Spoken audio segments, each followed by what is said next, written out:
มันตับบ่หนึ่งเนาะเห็นว่านี่อ๋อ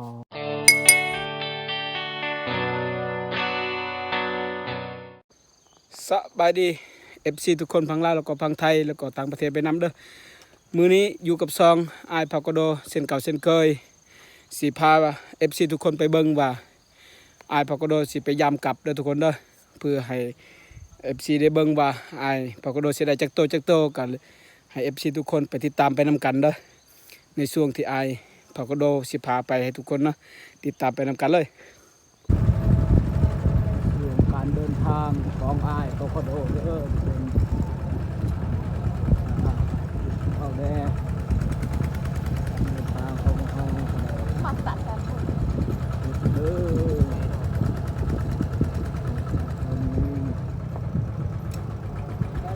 มันตับบ่มันตับอ่ะ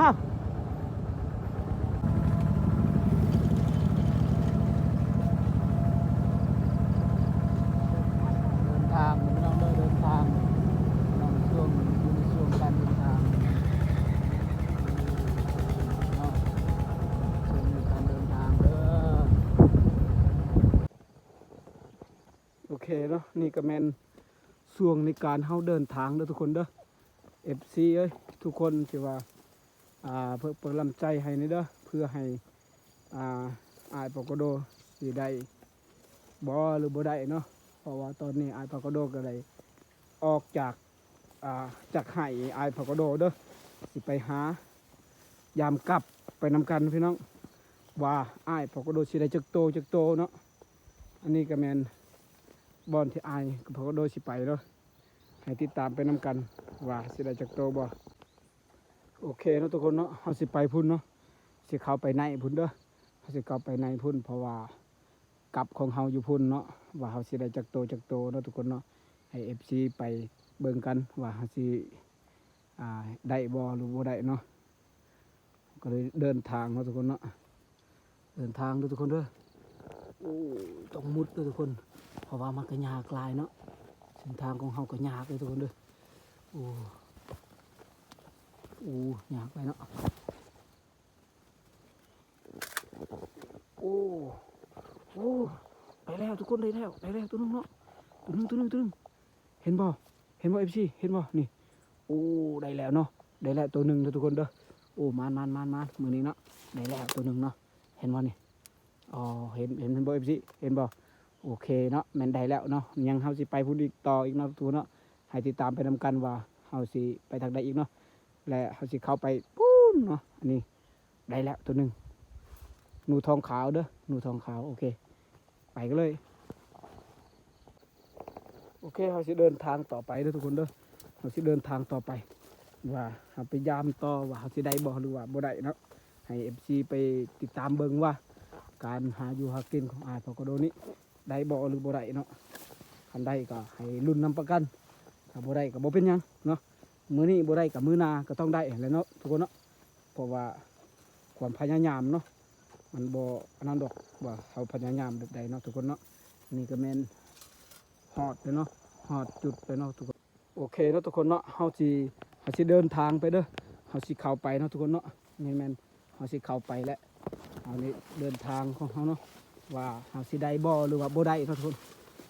มันหลับหลายเนาะมันอยู่ที่ไหนพุ่นเด้อทุกคนเด้อเฮาไปใส่อยู่ที่ไหนพุ่นเด้อ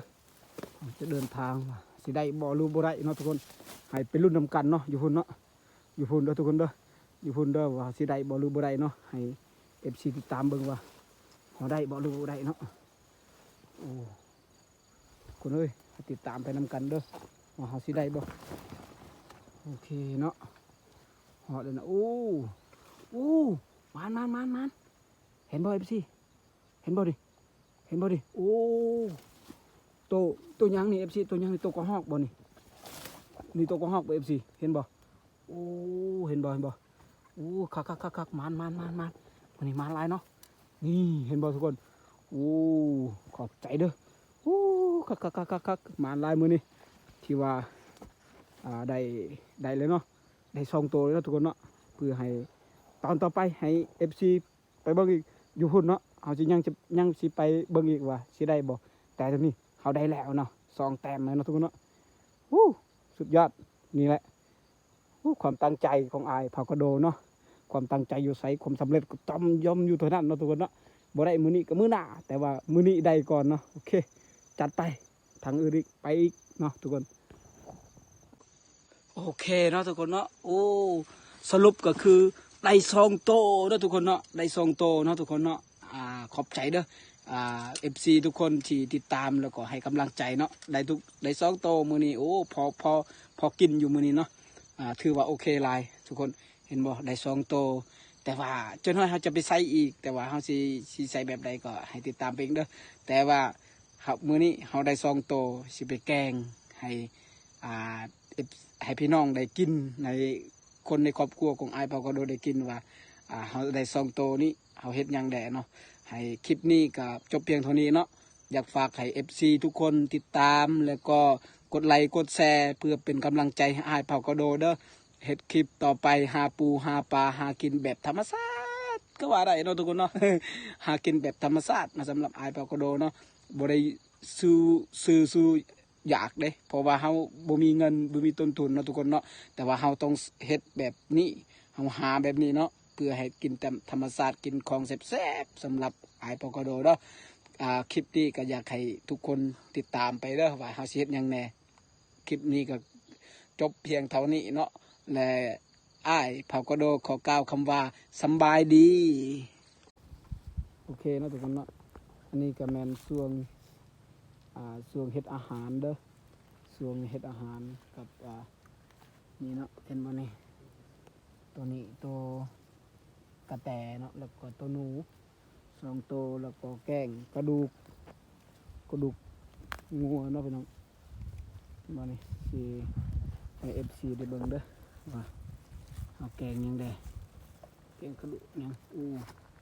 มาทุกคนนี่มีกระดูกเด้อเป็นกระดูกงัวที่ซื้อมาจากตลาดอันนั้นเนาะ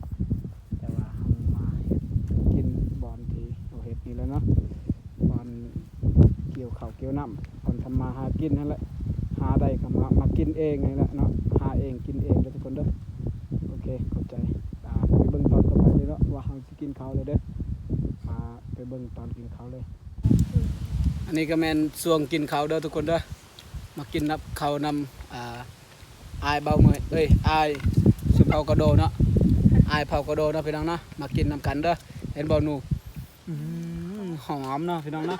กินข้าวเด้อเอาเด้อเซิร์นพี่น้องเซิร์นมาเชิญเด้อกินข้าวนำกันเด้อกินข้าวคือเก่าอะไรนะพี่น้องเลยกันกินเด้อกินคันเขาดูแลก่อนมันก็ให้เรียกจ่อแล้วยังบ่ได้เลย